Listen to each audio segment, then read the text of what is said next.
Class 8 math chapter 6 कौन सा बीजीय व्यंजक और क्या स्वरूप समीकरण। चैप्टर को जानने से पहले कुछ इसके वर्ड्स को जानते हैं, इंपॉर्टेंट फैक्ट्स को जानते हैं, तब जाकर के आप क्या कर पाएंगे, इस चैप्टर को समझ पाएंगे। सबसे पहला इसमें आएगा चर। क्या आएगा? चर। तो चर हम किसको कहेंगे, है ना? वैसा पद, क्या बोला जाएगा? वैसा पद जिसका मान क्या हो, बदलते रहे। जिसका मान क्या रहे, बदलते रहे। क्या कहलाता है? चर कहलाता है। क्या कहलाता है? चर कहलाता है। एग्जाम्पल पे तौर पे लिखेंगे, जैसे x। x का मान कभी 1 भी हो सकता है, 2 भी हो सकता है, कुछ भी हो सकता है। x है, y है, z है, ये सब क्या है? चर। क्या है? चर। फिर दूसरा पॉइंट पढ़ेंगे हम लोग, कौन सा? अचर, है ना? इसको इंग्लिश में वेरिएबल बोलते हैं, चर को, ठीक है, और अचर को कांस्टेंट बोलते हैं। समझ गए? जिस पद का मान क्या हो, नहीं बदलता है। इस पद का मान क्या होता है? नहीं बदलता है। क्या कहलाता है? अचर पद कहलाता है। समझे? इसके एग्जाम्पल में हम लोग देखेंगे, जैसे 1 रहा, है ना, 2 रहा, 3 रहा, 4 etc, मतलब बहुत सारे चीज आ गए। ये सब क्या कहलाया? अच्छा, समझ गए? सबसे इसके बाद देखो, एक चर वाला पद। क्या लिखे? एक चर वाला पद, है ना? वैसा बहुपद जिसमें केवल क्या हो, एक चर हो। केवल क्या हो? एक चर हो। क्या कहलाता है? एक चर वाला बहुपद कहलाता है।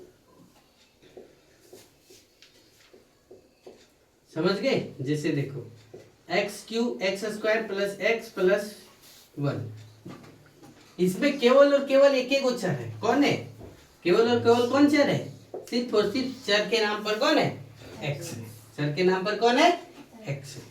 फिर देखो, द्वि चर वाला बहुपद, है ना? वैसा बहुपद जिसमें कितने? 2 चर हो। इसमें कितने हो? 2 चर हो। क्या कहलाता है? 2 चर वाला बहुपद कहलाता है। समझ गए? जिसमें 2 चर हो, उसे क्या बोला गया? 2 चर वाला। जैसे देखो, x प्लस वाई, x अलग चर है, y क्या है? अलग चर। अब 3 चर वाला समझ में आ गया कि क्या होगा? सो है जिसमें कितना? 3 चर होगा। समझ गए? इसके बाद पहले हम लोग देख लेते हैं, पहले बहुपद। यहाँ पे बार बार आया बहुपद ना, तो बहुपद किसे कहते हैं? बहुपद किसे कहते हैं? तो देखो, व्यापक रूप से क्या लिखेंगे? व्यापक रूप से एक या एक से अधिक, एक या क्या, एक से अधिक पद वाले, या एक या एक से क्या, अधिक पद वाले, है ना,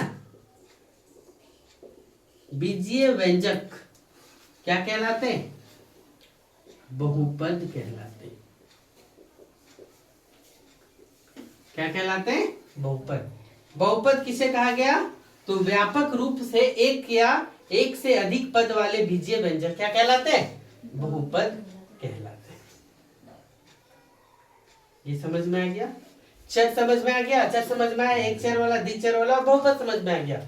अब देखो नया टॉपिक्स, एक पदी बहुपद, है ना। क्या लिखेंगे?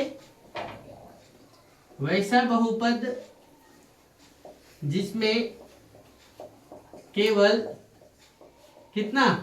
एक पद हो। जिसमें केवल क्या हो? एक पद हो, उसे क्या कहते हैं? एक पदी बहुपद कहते हैं। उसे क्या कहते हैं? एक पदी बहुपद कहते हैं। एग्जाम्पल देखो, जैसे एक्स क्यूब एक एक पद है, एक्स स्क्वायर एक एक पद है ना। फिर समझो द्विपदी, है ना, बहुपद नहीं लिखे। वैसा बहुपद जिसमें दो बहुपद हो, कितने? जिसमें दो पद हो, उसे क्या कहेंगे? उसे द्विपदी कहते हैं। समझ गए क्या?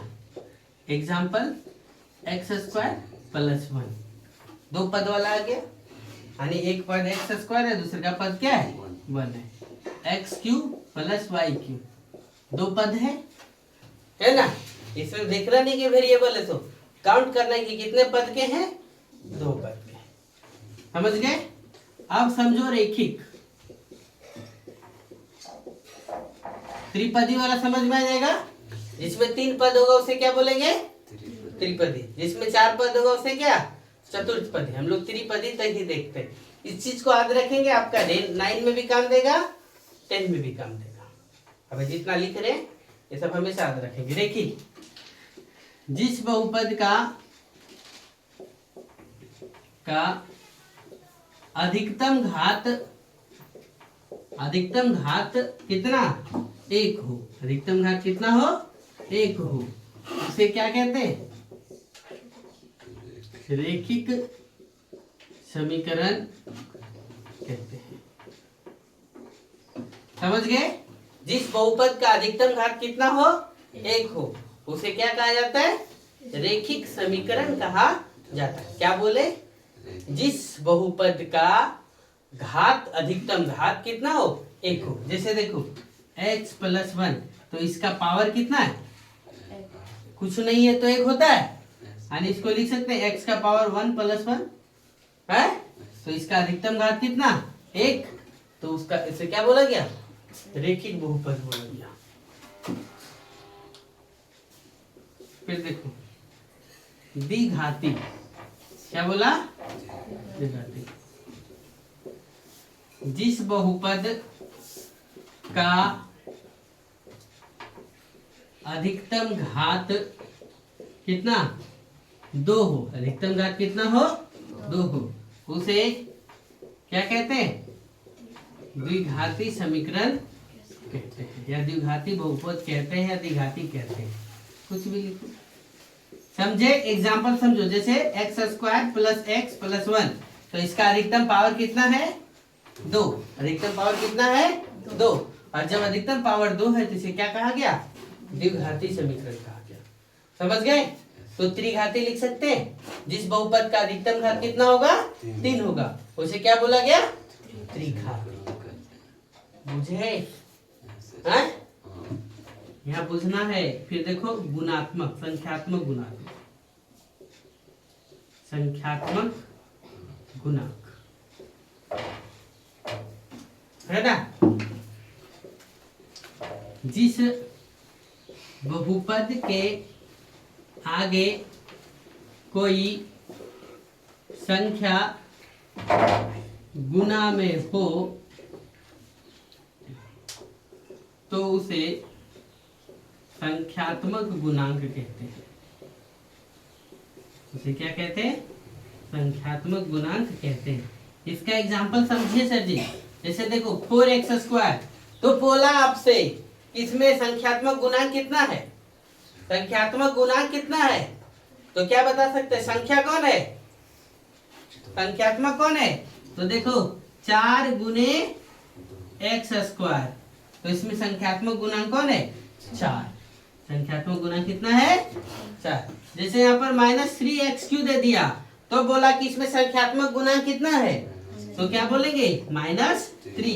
भेजे में जाने देना तभी क्लियर हो पाएगा, नहीं तो छपा छपाई हो जाएगा। समझ गए? यदि यहाँ पर दे दे x² तो इसमें पूछा कि संख्यात्मक गुणांक कितना है, तो संख्यात्मक गुणांक कुछ दिख रहा है क्या? और जब कुछ नहीं दिख रहा है तो उसमें गुना कितना रहता है? 1 हमेशा गुना में रहता है। समझ गए क्या? ये इतना टॉपिक्स पहले नोट करिए, चलिए आराम से।